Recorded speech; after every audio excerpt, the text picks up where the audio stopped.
The most dangerous man in the palace was the one nobody remembered seeing. Silver rain slid down the 1,000-foot crystal windows of House Valrin while the servants cleaned the grand execution hall in complete silence. The scent of burned incense and wet metal lingered beneath the towering ceiling arches as noble guests drifted away in whispered conversations, their glowing robes sweeping across the polished black floor like flowing oil. At the center of the hall, an old human servant knelt beside a faint streak of blue blood on the marble. Ethan Cole pressed a cloth against the stain with slow, careful movements, his weathered hands trembling slightly from the cold. No one looked at him. No one ever did. Above him, the enormous banners of House Valrin swayed gently in the recycled air currents of the palace ventilation towers, each embroidered with silver stars and the image of a crowned serpent. Ethan lowered his eyes as footsteps echoed through the chamber. He recognized those footsteps instantly. Light. Precise. Controlled. Lady Seralith Valrin descended the obsidian staircase, surrounded by armored attendants, her sapphire blue skin glowing softly beneath the palace lights. She wore a high-collared white ceremonial coat threaded with silver circuitry that shimmered with each movement. Her long pale hair rested over one shoulder like falling moonlight, and her golden eyes remained fixed forward, distant from everyone around her. She had just sentenced a noble traitor to exile beyond the outer colonies. The court called her cold. Ethan knew better. He kept his head lowered as she passed within 3 feet of him. Still, his chest tightened. 20 years, and she still laughed exactly like her mother. One of the younger servants accidentally bumped Ethan's shoulder while carrying a silver tray. "Watch it, old man," the servant muttered before hurrying away. Ethan simply nodded and continued scrubbing the marble floor. Seralith stopped walking. The guards behind her froze instantly. Silence spread through the chamber like a shadow. Ethan felt her gaze before he dared look up. "You missed a spot," she said calmly. Her voice carried the sharp elegance of alien nobility, smooth and emotionless. Ethan's eyes shifted toward a tiny streak of blue near the edge of the marble platform. "Yes, my lady," he replied quietly. He reached for the cloth again, but Seralith didn't move. For a brief moment, her golden eyes studied him with faint curiosity. Most servants avoided eye contact entirely. This old human never seemed afraid. Tired, perhaps. Sad, definitely. But never afraid. "How long have you served this house?" she asked suddenly. The nearby attendants exchanged uneasy glances. Nobles did not usually speak to servants unless giving orders. Ethan paused. "Long enough to remember when these halls were smaller," he answered carefully. One of the guards frowned at the informal reply, but Seralith raised a hand slightly, silencing him. Rain continued tapping against the crystal windows high above them. Somewhere deeper in the palace, ancient engines hummed beneath layers of steel and stone. Seralith tilted her head almost imperceptibly. "You speak as though you knew my mother." Ethan's grip tightened around the cloth. For half a second, memories flashed behind his tired gray eyes. A woman with silver hair laughing beneath alien stars. Warm hands pulling him closer inside a hidden garden. A newborn child wrapped in glowing blankets. Then the memories vanished. "Everyone knew your mother, my lady," he said softly. Seralith watched him for another moment before finally turning away. "Finish cleaning the hall," she ordered. "Yes, my lady." As her footsteps faded into the distance, Ethan slowly exhaled. But high above the palace towers, hidden behind the endless storm clouds of the capital city, 3 unauthorized ships silently entered the atmosphere. The storm over the capital intensified after midnight. Lightning crawled across the clouds in pale silver veins while House Valrin stood illuminated against the dark skyline like a blade pointed toward the heavens. Deep beneath the palace, ancient generators vibrated through the steel foundations with a low mechanical hum that Ethan Cole had memorized years ago. He moved quietly through the servant corridors carrying a crate of polished ceremonial dishes against his chest. The narrow hallway smelled faintly of steam, cleaning solvents, and recycled air. Somewhere overhead, music drifted down from the upper banquet halls where the noble families continued celebrating Seralith's political victory. Ethan kept his eyes lowered as younger servants rushed past him. Most ignored him completely. A few offered tired nods. To them, Ethan was simply part of the palace itself. Another aging human servant who cleaned floors, repaired damaged heating units, and somehow knew how to fix machinery older than most engineers could understand. But tonight felt wrong. The air carried tension. Ethan noticed it first in the security rotations. Guards had doubled near the eastern towers. Surveillance drones floated through the corridors every 6 minutes instead of every 15. Even the palace artificial intelligence had activated additional thermal scans without public announcement. Someone was nervous. Ethan stepped into a quiet maintenance chamber and set the crate down beside a wall console. The old machinery flickered with soft blue lights across its cracked surface. He removed a small handheld scanner from inside his sleeve and connected it to the terminal. Numbers streamed silently across the screen. Unauthorized atmospheric entries detected.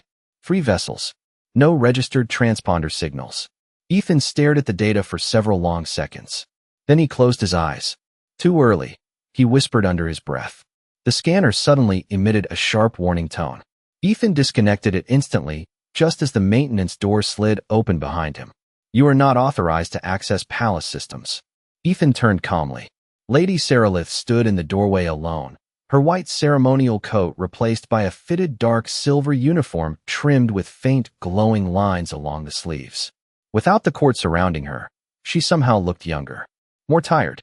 Her golden eyes moved from the console to Ethan's face.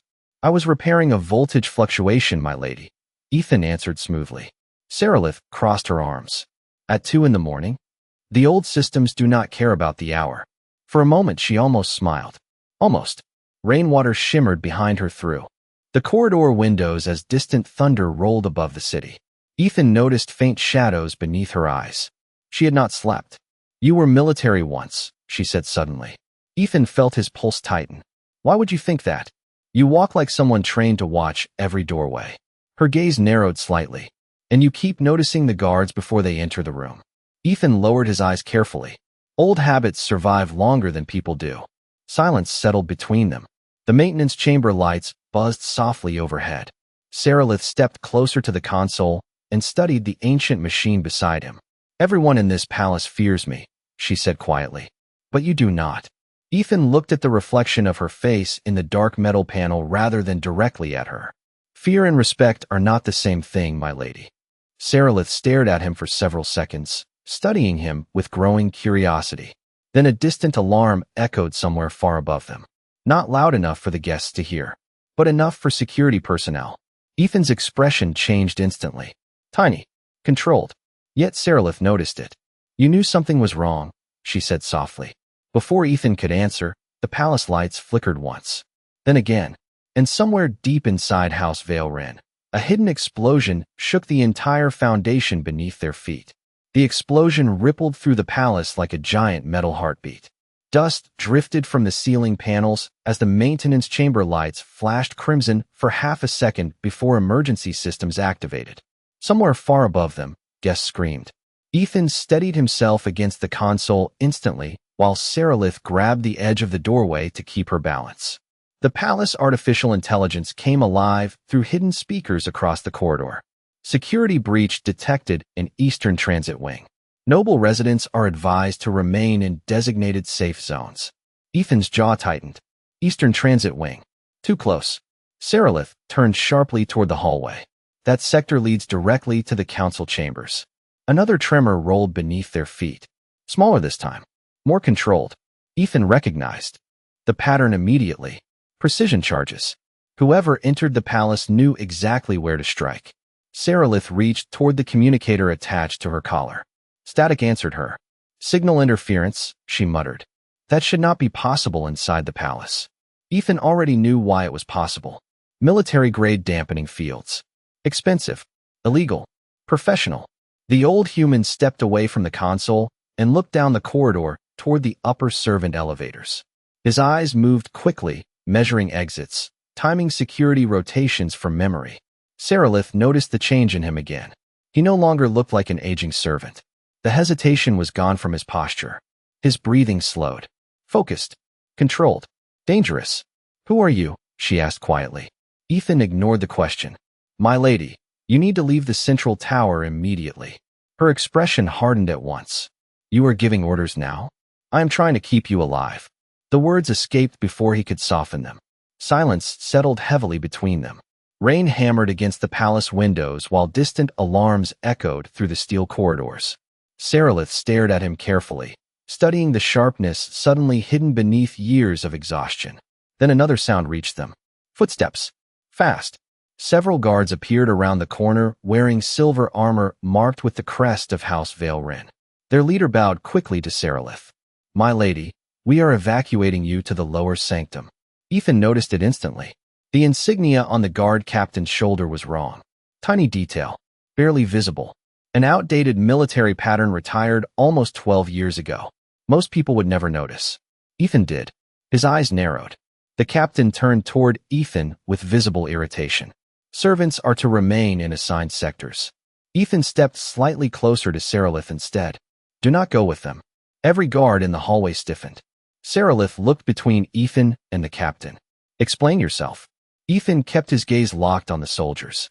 "Their formation spacing is military assault positioning, not palace escort procedure." The corridor suddenly felt much colder. The captain's expression did not change, but his right hand moved subtly toward his sidearm. Ethan saw it. So did Sarilith. Her golden eyes sharpened instantly. "Remove your helmets," she ordered. The guards hesitated. That single hesitation was enough. Sarilith took one slow step backward toward Ethan. "Now," she repeated. One of the guards lunged toward the emergency lighting panel instead. The corridor lights exploded into darkness. Metal doors slammed shut throughout the sector as emergency lockdown systems activated automatically. For one disorienting second, the only illumination came from red warning strips glowing faintly along the floor. Sarilith felt a hand close firmly around her wrist. "Ethan, move," he said quietly. He pulled her through a side maintenance hatch just as muffled voices erupted behind them. The narrow tunnel beyond smelled of dust, machine oil, and cold recycled air. Ethan sealed the hatch manually and listened carefully as footsteps thundered past outside. Sarilith stared at him in the dim emergency lights, her pulse racing harder than she wanted to admit. "You knew they were not my guards," she whispered. Ethan did not answer immediately. He simply removed a small metallic object from inside his sleeve and pressed it into her hand. A military identification tag, worn smooth with age. "Human." Sarilith looked up slowly. The old servant's voice barely rose above a whisper. "Because I train people like them." The maintenance tunnel vibrated softly around them as emergency generators redirected power through the lower palace sectors. Thin pipes lined the curved steel walls overhead, dripping condensation that hissed against exposed electrical conduits every few seconds. Ethan moved quickly through the narrow passage with the confidence of someone who already knew every turn before reaching it. Sarilith followed several steps behind him, still clutching the old military identification tag in her hand. The metal felt strangely warm. "You trained assassins," she said finally, her voice low and controlled. Ethan did not slow down. "Soldiers. There is a difference." "There should be." The tunnel lights flickered again. Ahead of them, a rusted maintenance fan rotated with a tired mechanical groan, pushing cold recycled air through the corridor. Ethan reached the fan housing and pulled open a hidden service hatch beside it. Sarilith watched silently as he entered a coded sequence into an ancient keypad concealed behind layers of dust. The steel door slid aside with a hydraulic hiss. A hidden room emerged beyond it. Small, forgotten, safe. Sarilith stepped inside cautiously. The chamber looked nothing like the luxury surrounding the upper palace. Old earth military blankets rested neatly folded beside a narrow bunk mounted against the wall. A kettle sat beside a compact heating unit humming softly in the corner. Faded paper books filled metal shelves from floor to ceiling, their worn spines cracked with age. Human history, engineering manuals, star navigation charts. The room smelled faintly of coffee grounds and machine oil. Ethan closed the hatch behind them. For the first time since the attack began, the noise of alarms faded into silence. Sarilith slowly turned toward him. "How long have you hidden this place beneath my palace?" Ethan removed his soaked servant coat carefully and hung it near the heater vent. Underneath, he wore a simple, gray thermal shirt stretched across shoulders broader than she expected from an aging servant. Scars crossed his forearms in pale silver lines. Old injuries. Military injuries. Long enough, he answered quietly. Saralitha's eyes narrowed. You keep speaking in fragments. Ethan poured water into the kettle. Because complete answers are dangerous. For whom? He did not answer immediately. The heating unit clicked softly as warm air spread through the room. Outside the hidden walls, distant vibrations continued rolling through the palace structure like approaching thunder. Saralith studied him carefully while he moved around the tiny chamber. Nothing about this room matched the image of a simple servant. Every object had purpose. Every tool was organized with military precision. Even the old boots near the bunk were polished and positioned beside the bed at exact angles. This was not hiding born from fear. It was preparation. You knew the palace would be attacked, she said. Ethan finally looked at her directly. I knew eventually someone would come. Someone. People who are afraid of what House Valrin represents. Saralith crossed her arms. And what exactly do we represent? Ethan's eyes drifted briefly toward one of the shelves, toward a small silver object barely visible behind the books.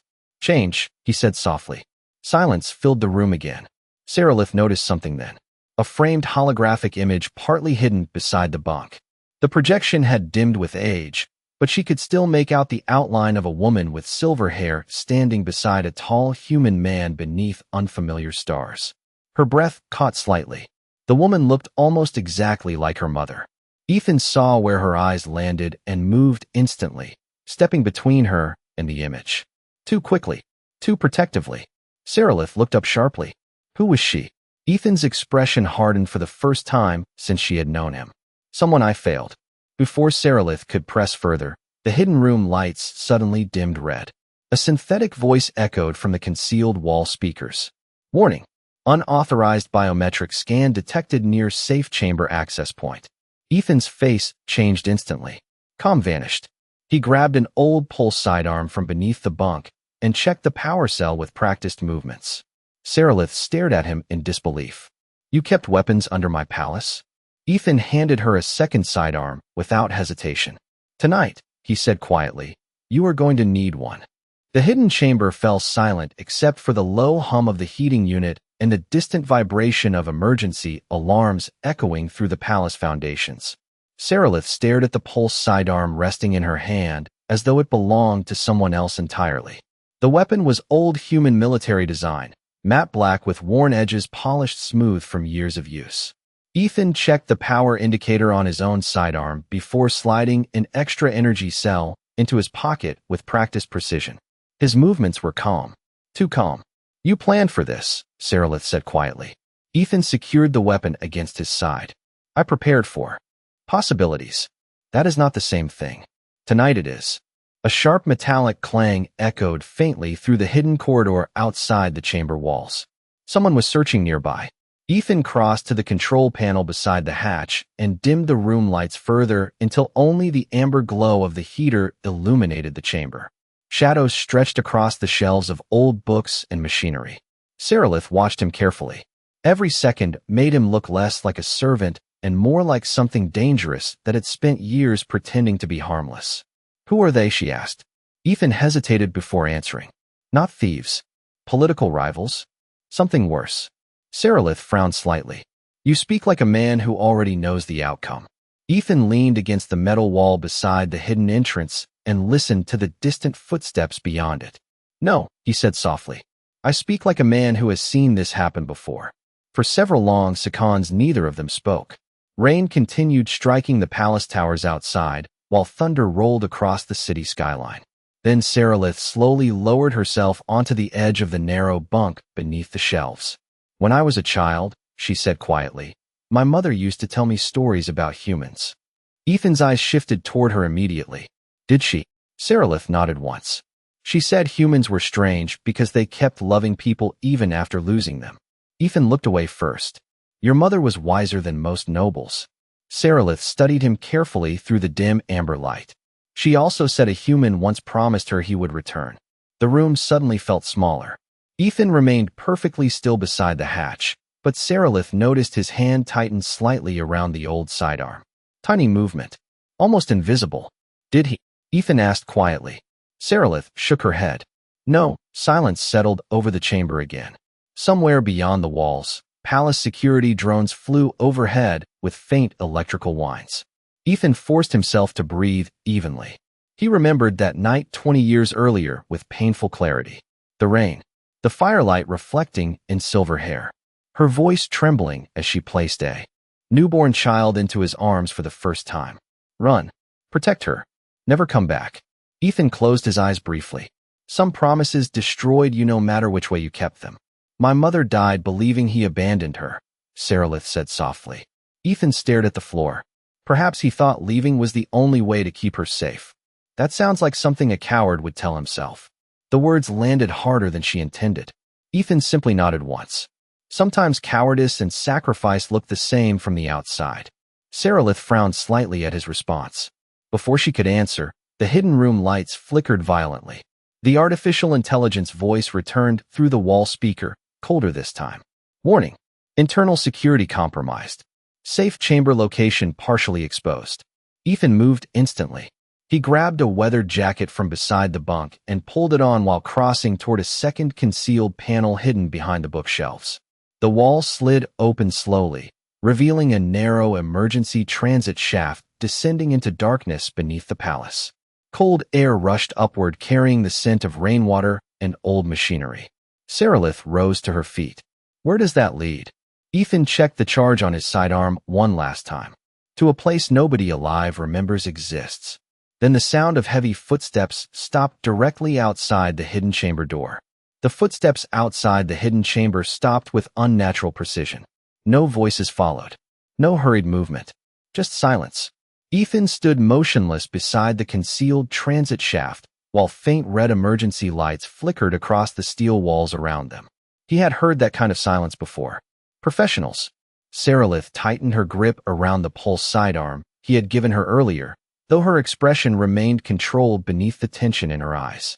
How many? She whispered. Ethan listened carefully. At least 4. You can tell from footsteps? Weight distribution. Breathing patterns. He glanced toward the sealed hatch. And patience. A faint metallic scratching sound came from the other side of the hidden door. Someone was bypassing the lock manually.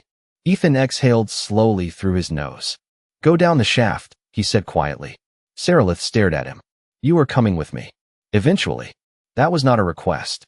For the first time in years, Ethan almost smiled. The expression disappeared quickly, but Saralith noticed it. Even now, with danger surrounding them, something about her stubbornness reminded him painfully of another woman with silver hair and impossible courage. Ethan moved toward the hatch slowly, checking the narrow room for angles and exits with automatic instinct. If they find you tonight, he said softly, House Valrin ends here. And if they find you? Ethan looked back at her. I was never supposed to exist in this palace to begin with. Before Saralith could answer, sparks burst from the hatch control panel.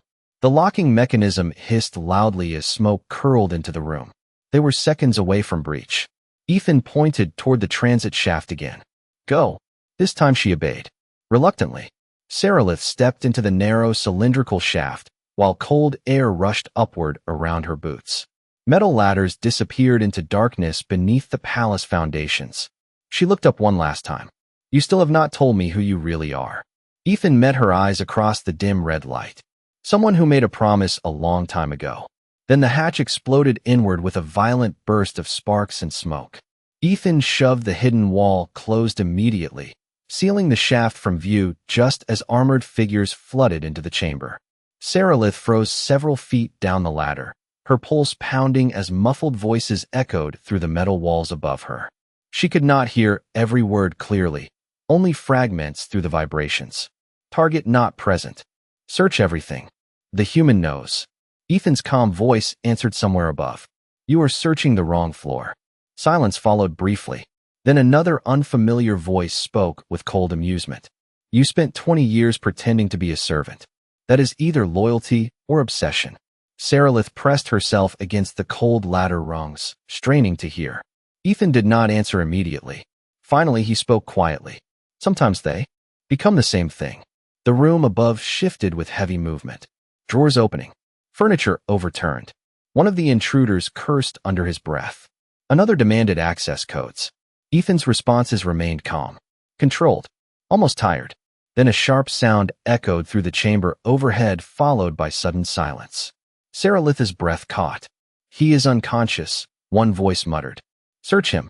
Footsteps moved closer toward the hidden wall concealing the shaft. Saralith gripped the ladder harder.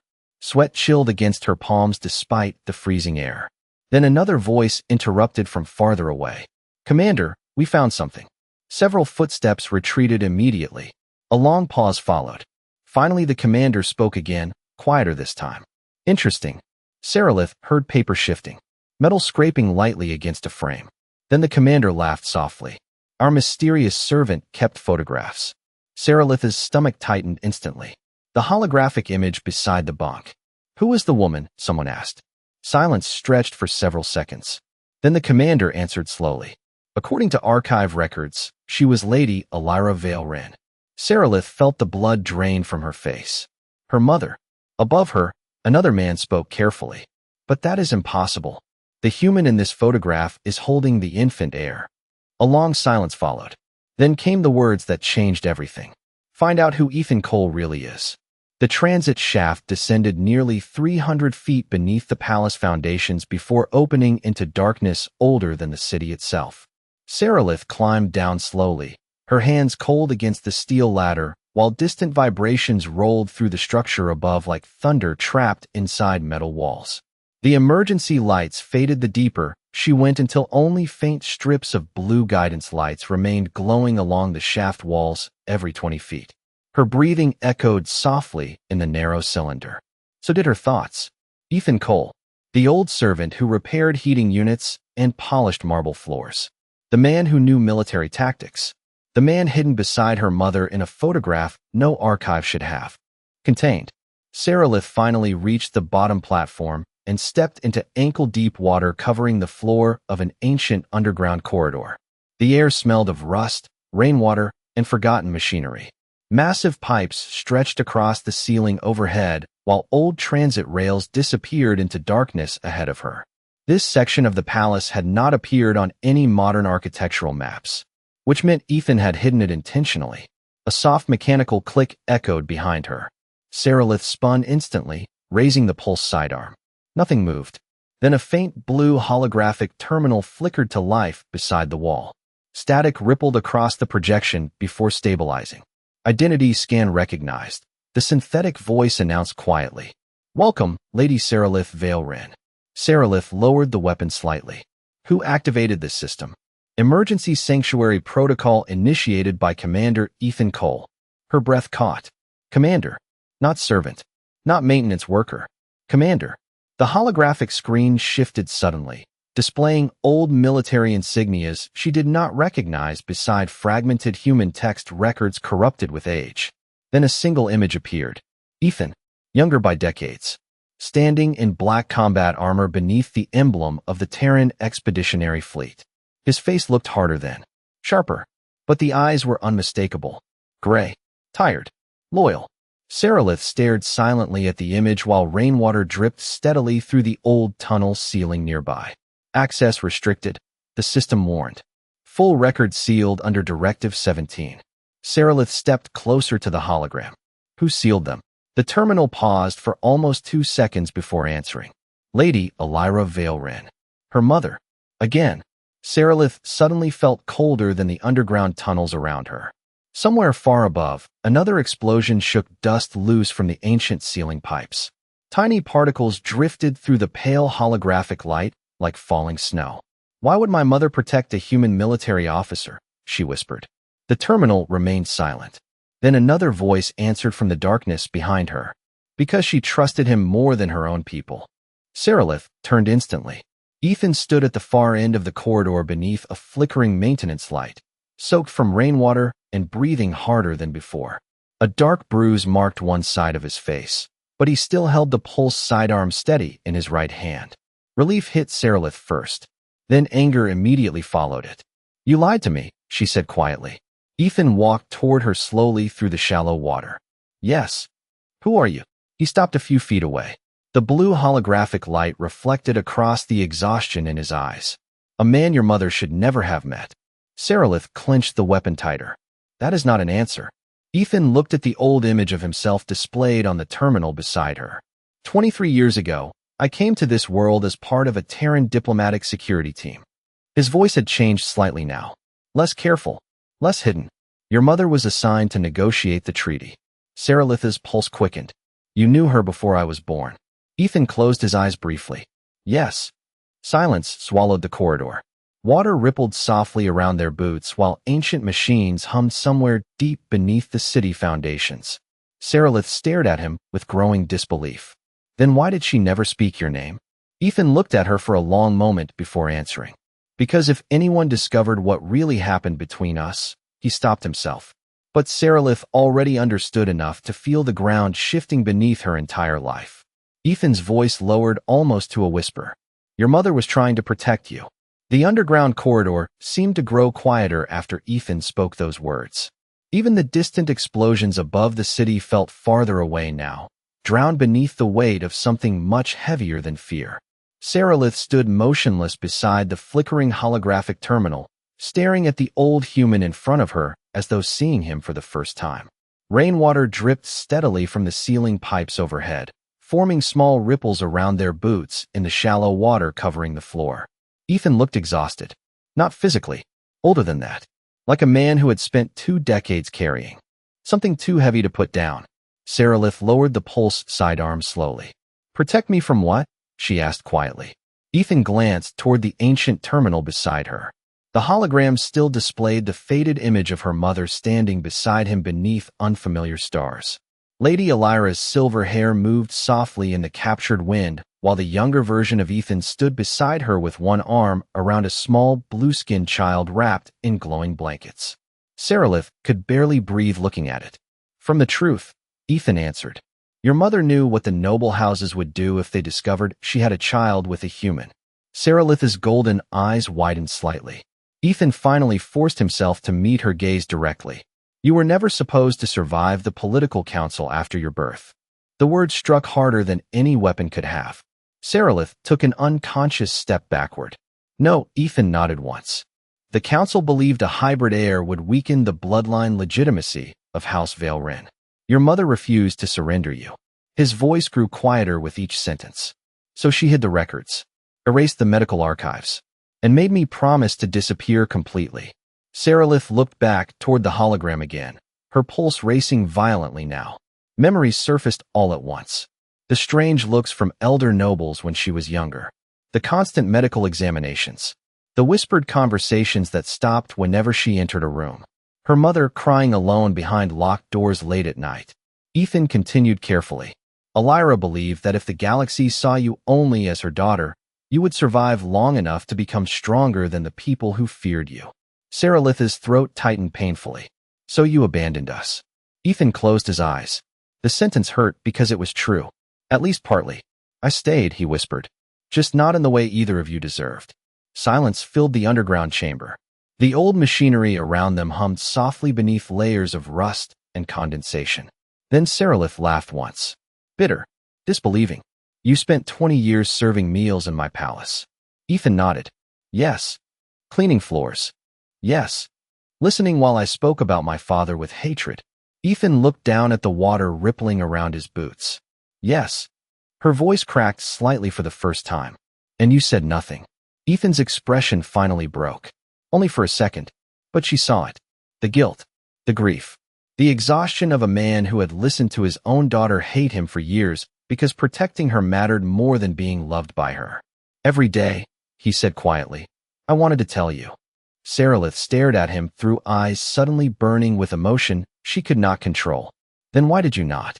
Ethan reached slowly into his jacket pocket and removed a small silver pendant hanging from a worn chain. He placed it carefully into her hand. The metal was warm from his body heat. Saralith looked down and immediately recognized it. Her mother's pendant. The one she believed lost after the funeral. Ethan's voice trembled almost imperceptibly. Because the last thing your mother ever asked me to do. He stopped for a moment, struggling to continue. Was keep you alive long enough to hate me. Before Saralith could answer, the terminal beside them suddenly flashed crimson. A warning siren echoed through the underground corridor. Critical alert, the artificial intelligence announced. Primary palace defense grid has collapsed. Unauthorized forces entering lower sanctuary sectors. Ethan's face changed instantly. The father disappeared. The soldier returned. The underground sanctuary trembled as another shockwave rolled through the palace foundations overhead. Dust drifted from the ancient ceiling pipes while crimson warning lights flashed across the flooded corridor in slow pulses like a dying heartbeat. Ethan moved toward the transit rails immediately, every trace of hesitation gone from his posture now.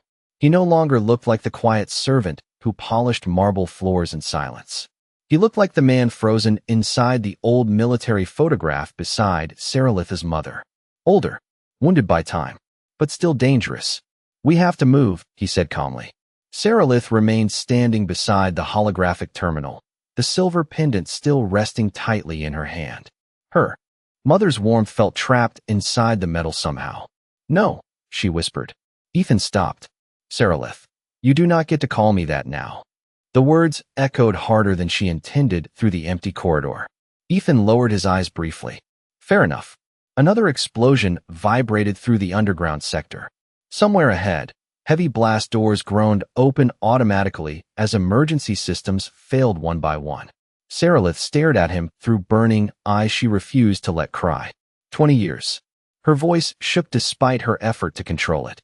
"You watched my entire life from shadows." Ethan did not defend himself. "Yes. You let me believe you abandoned us." "Yes. And now suddenly you expect me to trust you because you tell me the truth after the palace collapses?" Ethan stepped closer slowly through the shallow water. No, the honesty in that single word hurt more than excuses ever could. Ethan glanced toward the old hologram of Elira beside the terminal. "I expect you to survive long enough to decide for yourself whether I deserve forgiveness." Saralith looked away sharply. Somewhere above them, emergency sirens wailed across the city skyline, while rain hammered endlessly against the palace towers. Then the underground corridor lights suddenly flickered black for half a second. When they returned, multiple heat signatures appeared across the terminal display, moving rapidly toward their sector. Ethan saw them instantly. They found the sanctuary tunnels. His voice remained calm, but Saralith noticed him subtly positioning himself between her and the approaching corridor. Instinct. Protection. Fatherhood. Even now, Ethan reached into his jacket and removed a small data drive no larger than a coin. "If anything happens, this contains every sealed archive your mother protected." He pressed it into her hand beside the pendant. "The truth about your birth. The council records. Everything." Saralith stared at the tiny device silently. "You are talking like goodbye." Ethan gave a faint smile that somehow looked more tired than sad. "I have been saying goodbye to you for 20 years. The corridor ahead suddenly filled with harsh white searchlights cutting through the darkness. Voices echoed through the tunnels. Closer now. Ethan raised the pulse sidearm slowly. Saralith stepped beside him instead of retreating. Ethan noticed immediately. "You should run. I am done running from ghosts." For the first time since the night began, Ethan looked at her not as a noble heir or someone he needed to protect from afar, just his daughter. The resemblance to Elira hurt almost unbearably in that moment. Same eyes. Same impossible courage. The searchlights moved closer through the darkness ahead. Ethan exhaled quietly. "Your mother used to stand exactly like that when she was angry with me." Saralith almost laughed despite everything. Almost. Then she looked at him fully for the first time in her life. Not at the servant. Not at the stranger. At him. "Did you love her?" she asked softly. Ethan's grip tightened around the old sidearm. Rainwater dripped steadily from the pipes overhead, while the approaching footsteps echoed nearer through the underground rails. "Every day," he answered. The words settled into the silence between them like something sacred. Then Saralith stepped closer and gently closed his trembling fingers around the weapon. "Good," she whispered. "Because she clearly loved you too, Dad." Ethan stopped breathing for a second. Outside the tunnel, the storm continued raging over the city. But inside the darkness beneath House Vale Rin, the old servant finally looked less alone.